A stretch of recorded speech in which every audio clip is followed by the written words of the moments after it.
ఈ కథ పేరు అంకెల లోకం. సున్నా చేసిన మ్యాజిక్. అనదనగా సంఖ్యాపురం అనే ఒక అందమైన ఊరు ఉండేది. ఆ ఊరిలో 1 నుండి 9 వరకు ఉన్న అంకెలన్నీ కలిసికట్టుగా ఉండేవి. అయితే వాటన్నింటిలోకి 9కి చాలా ఎక్కువ గర్వం. తనే అందరికంటే పెద్ద నంబర్ అని ఎప్పుడూ లెక్చర్లిస్తూ ఉండేది. కాని అదే ఊరిలో పాపం సున్నా మాత్రం ఒక మూలన ఒంటరిగా దిగులుగా కూర్చునేది. ఎందుకంటే మిగతా నంబర్లన్నీ నీ విలువ ఎంత, సున్నానే కదా, నువ్వొక్కడివి ఉంటే నీకసలు పరువే లేదు అని ఎగతాళి చేసేవి.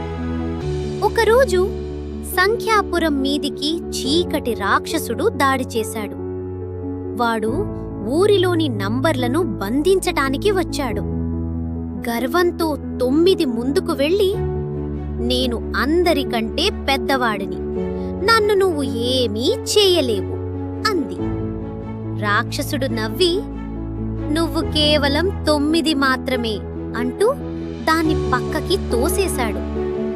మిగతా నంబర్లు 8, 7, 6 ఇలా అన్నీ కలిసి ఒక పెద్ద సైన్యంగా నిలబడ్డాయి. కాని వాటన్నింటినీ కలిపిన రాక్షసుడి శక్తి ముందు సరిపోలేదు. ఊరంతా భయంతో వణికిపోతోంది. అప్పుడు 1 అనే నంబర్ మూలన ఏడుస్తూ కూర్చున్న సున్నాని చూసింది. 1కి ఒక అద్భుతమైన ఐడియా తట్టింది. సున్నా, నువ్వు అస్సలు భయపడకు, నా పక్కకి వచ్చి నిలబడు అని పిలిచింది. సున్నా భయపడుతూనే పరిగెత్తుకుంటూ వచ్చి 1కి కుడి పక్కన నిలబడింది. అంతే, ఒక్కసారిగా మెరుపులు వచ్చాయి. ఆ 2 నంబర్లు కలిసి 10గా మారాయి. వాటి శక్తి 10ంతలు పెరిగింది. ఇది చూసి మిగతా నంబర్లకి విషయం అర్థమైంది. 9 పరిగెత్తుకుంటూ వచ్చి సున్నా పక్కన నిలబడగానే అది 90 అయింది. 8 వచ్చి చేరగానే 80 అయింది. చివరికి నంబర్లన్నీ ఒకరి పక్కన ఒకరు చేరి సున్నాలను పక్కన పెట్టుకుని 100, 1000, 10,000 ఇలా మహాశక్తివంతమైన సంఖ్యలుగా మారిపోయాయి. అంత పెద్ద సంఖ్యల శక్తిని చూసి చీకటి రాక్షసుడు భయపడి అక్కడ్నుండి పారిపోయాడు.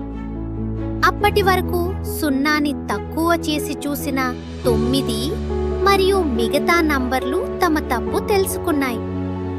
సున్నా, నువ్వు ఒక్కడివి ఉంటేనే విలువలేదు, కాని ఎవరి పక్కన చేరినా వాళ్ల విలువను 10ంతలు పెంచుతావు. నువ్వే మా అందరిలో గొప్పవాడివి అని ఒప్పుకున్నాయి. అప్పటి నుండి సంఖ్యాపురంలో నంబర్లన్నీ ఎంతో సంతోషంగా కలిసిమెలిసి జీవించాయి. కథలోని నీతి: ఎవరినీ తక్కువ అంచనా వేయకూడదు. ఒంటరిగా ఉన్నప్పుడు లేని శక్తి, అందరూ కలిసికట్టుగా ఉన్నప్పుడు యూనిటీ వస్తుంది.